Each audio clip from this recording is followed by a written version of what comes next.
a march and it was a night ride to freedom. And on the way down today I was listening to the radio, and there were three major events happening this weekend. First of all, there was the commemoration of Martin Luther King in America, right? You know, we shall be free one day, and they were free. In Dublin yesterday, there was a commemoration of the 1913 lockout, where the workers fought for their right, for freedom to strike.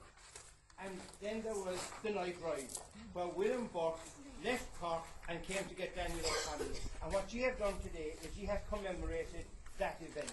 So you really deserve the biggest congratulations that I can possibly give to you. So thanks very much for that.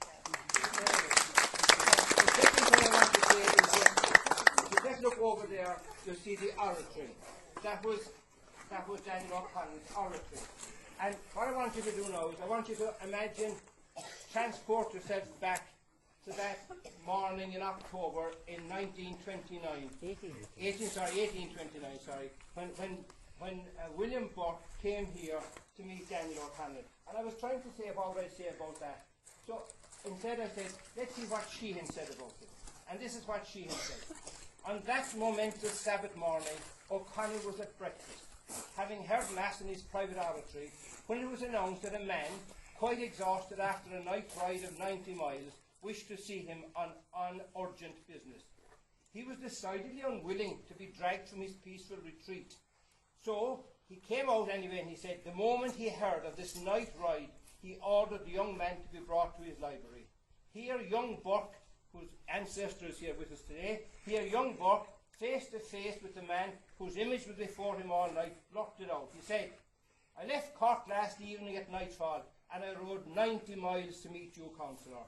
There are 4 men already under sentence of death in Cork on account of the Doneraile conspiracy.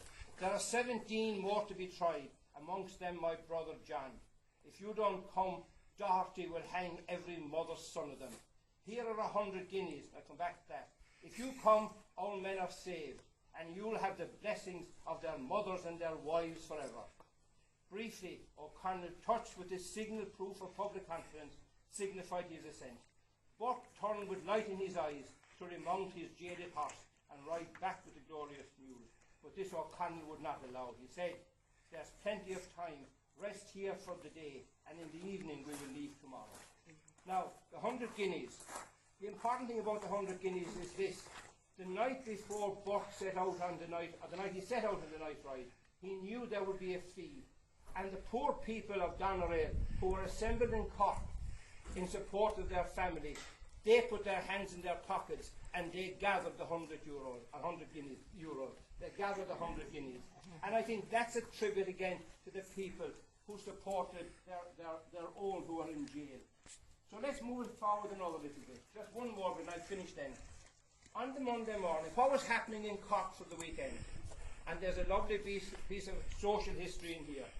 On the Monday morning, October the 6th, dawned gloomy and foreboding for the groups that were gathered here and around the corners of the city.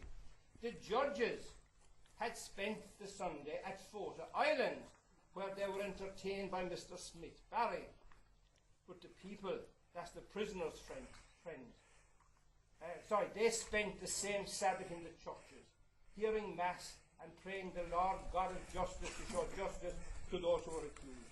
By order of the Bishop of Cork, the churches were kept open all night and were more or less filled with men and women who, leaning on forms and benches, besought the invisible powers to interpose and to stop the iniquity of the men. At 9 o'clock the court assembled and the judges took their seats. Edmund Connors, Barrett, Wallace and Lynch were put on trial. And suddenly O'Connell came into the scene. A new light shone on the faces of the prisoners in the dock, and the angel of resurrection visited the condemned prisoners behind the bolts and barriers of their convicted cells. And then it goes on. O'Connell bowed to the bench, said he was hungry. A formidable breakfast was supplied, a pile of sandwiches and a huge bowl of milk. A meal for a giant. But then, this is a giant. The Solicitor General went on with his usual words, and O'Connell interrupted every now and again, saying, that is not law, and that is not law, and that statute has been repealed.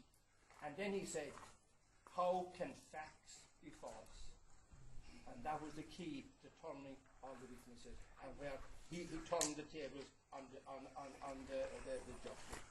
In conclusion, what you have achieved over the past few days has commemorated a great event in the history of Derrynane, indeed the history of Cork, and should it be told, the history of Ireland. I congratulate you, each and every one of you. Especially a word of congratulations to the Ballahora Bears, who were outstanding in how they organised this event. I particularly want to thank Mr. Ken McCarthy, Mr. John Joe Crimmins from Derrynane, who are the Derrynane representatives on the organisation. I hope you had a great day, but I do hope you realise what you have achieved. Thank you very much.